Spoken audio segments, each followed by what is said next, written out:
How do I coach a new product owner who has no knowledge of Scrum? I'm a Scrum Master, and some Great Britain and UK love sent in the question. So thank you. We appreciate that.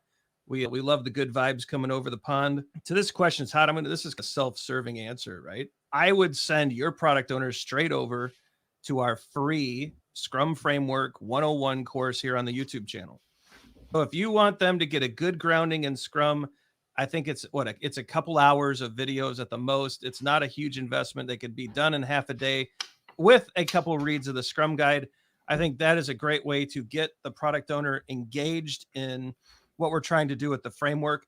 And then I think from that point, that tees up a great opportunity for you to sit down with that product owner and say, look, now you know the mechanics, you know the nuts and bolts. Let's talk about how every aspect of Scrum helps you develop and create and release and turn a profit on a product, and really relate every aspect of Scrum back to what the product owner needs in order to get a product out into the world.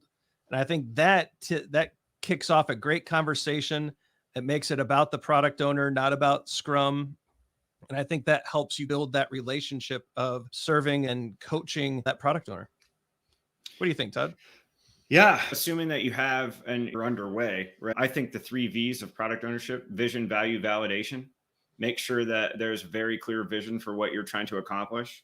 Make sure that the product owner is thinking of value all the time.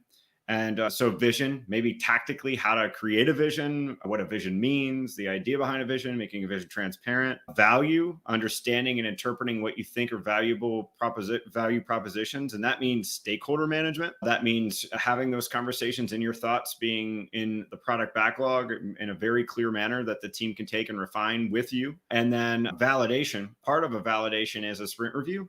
Although that's not true validation. What we really want to validate is stuff in production that customers are using. I think vision, value, and validation, and just build out each area from there. Is our vision clear? Is it transparent? Do people understand it? Is it right? Value, all the things I was mentioning about with value. Are we validating? And then scientific method, right? Rinse, repeat over and over again as they get to it. So Ryan, as you said, basic fundamentals of Scrum. Tactically though, make sure they know that to own and operate that sprint review, and then work towards them for product backlog management. And then even furthermore, validating what's happening in production.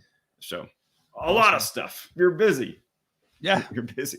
And it never ends, right? Yeah. The understanding and the ideas and the implementations are always changing. So build that relationship early, be a great partner, and then do exactly what Todd just said. All the things. The things. By the end of today.